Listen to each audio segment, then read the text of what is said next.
President Trump holding a press briefing there at the White House after the Supreme Court invalidates 70% of his tariffs. The president calling it ridiculous, a disgrace, even saying he is ashamed of certain members of the Supreme Court.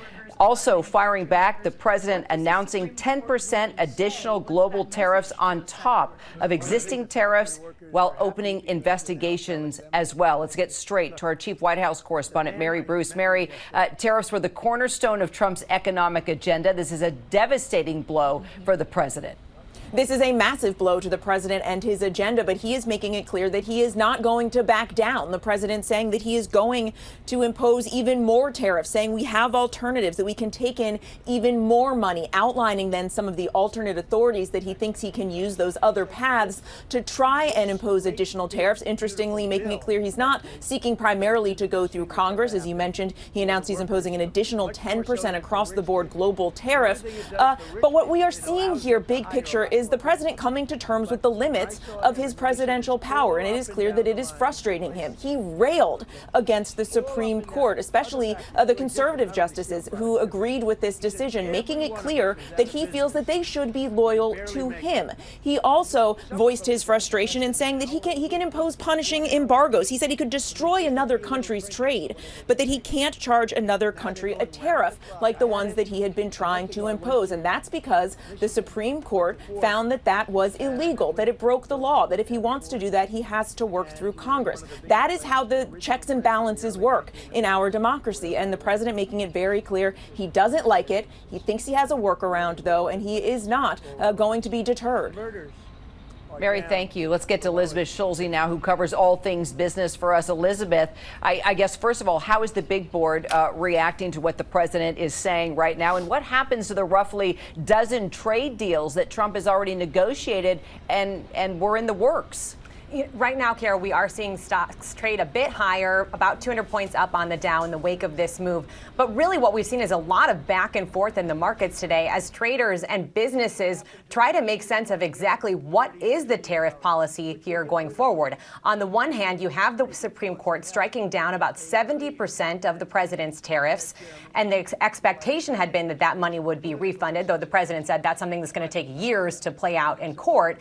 But in the same beat now, you have the president announcing this new 10% tariff on global imports. And one analyst I was just texting with back and forth said that the money from that section that he's invoked, Section 122, which has never been invoked by a president before, that money could replace a lot of the money that was going to be basically have to be refunded from those Supreme Court tariffs that were just struck down. So what the president here, as Mary said, is doubling down, and this means that businesses are once again trying to look at this policy and say, what does this mean for us? Perhaps even more uncertainty after this decision and after the president's remarks. And then there's a whole discussion about refunds. The president pointing out the Supreme Court didn't even mention that. And he's saying, I guess we're going to be in court for the next 5 years. Elizabeth, thank you. Let's go to Chief Washington correspondent Jonathan Karl now. John, what a significant ruling in terms of limiting presidential power over trade and economic policy. And not only that, but the president of the United States, the way he's talking about the Supreme Court this way. Yeah, I mean, look, this was putting back to Congress a power that was explicitly given to the legislative branch in the Constitution, the power to impose duties, the power to impose tariffs. But, Kira, I have to say, those were extraordinary words from the President of the United States directed to the Supreme Court. We have never before heard anything like that from the chief executive in this country. He referred to the Supreme Court as, let me just read a few of the exact words he used, big fools and lapdogs for the rhinos and the radical left. Disloyal, he called them, disloyal to the Constitution. He said they were unpatriotic. He said that the justices in the majority here were swayed by foreign interests. He talked about the Supreme Court majority in this case as if it was virtually a criminal majority. This is not a normal situation to hear a president of the United States speak about the Supreme Court like that. We have heard presidents criticize Supreme Court decisions, but never suggest that members of the Supreme Court, including 2 members that he put on the Supreme Court, are actually disloyal to the country and swayed by foreign influences. But that's what you just heard the President of the United States say. John Carl, thank you. Let's go to our senior Washington reporter, Devin Dwyer. Devin, let's talk about other big cases still on the docket now. We were waiting for tariffs. It's happened. What do we look forward to now?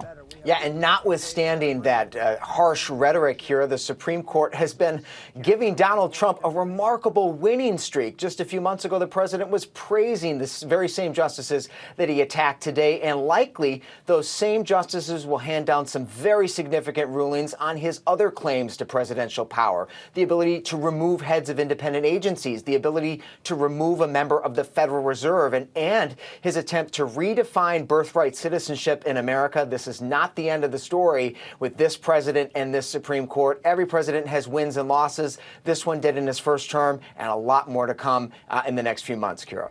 Devin, thank you. And Mary, our legal analyst, saying this shows that no one is above the law, that the separation of powers is still meaningful. And Kira, I keep thinking about the fact that the president is going to come face to face with these justices, face to face with this separation of powers next week during his State of the Union address.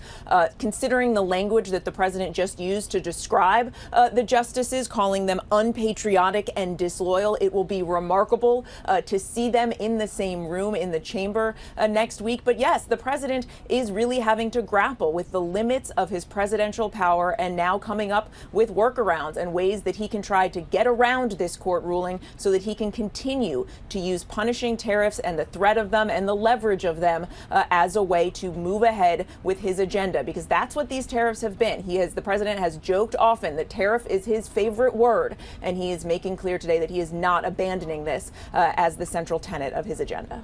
Mary, thank you. Elizabeth, one more question. We've been interviewing so many business owners. What does this mean now? What kind of impact will this have on companies, not only that exist now in the United States, but companies that agreed to build here in the United States? I've been talking, Kira, to so many of those business owners we've been speaking with over the past basically year as these tariffs have gone into place.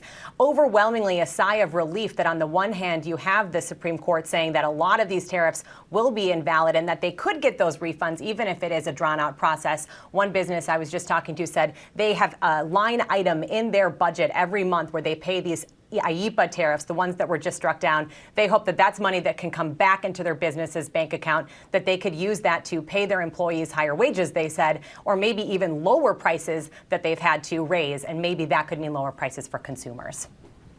Team, thank you so much. Again, today, the nation's highest court invalidating Trump's global tariffs ruling in a 6-3 decision. Our coverage does continue on ABC News Live and abcnews.com. We're going to return now to our regular programming. David Muir will be here with the entire team for World News Tonight. I'm Kira Phillips here in Washington, D.C., and I'll see you back over on ABC News Live.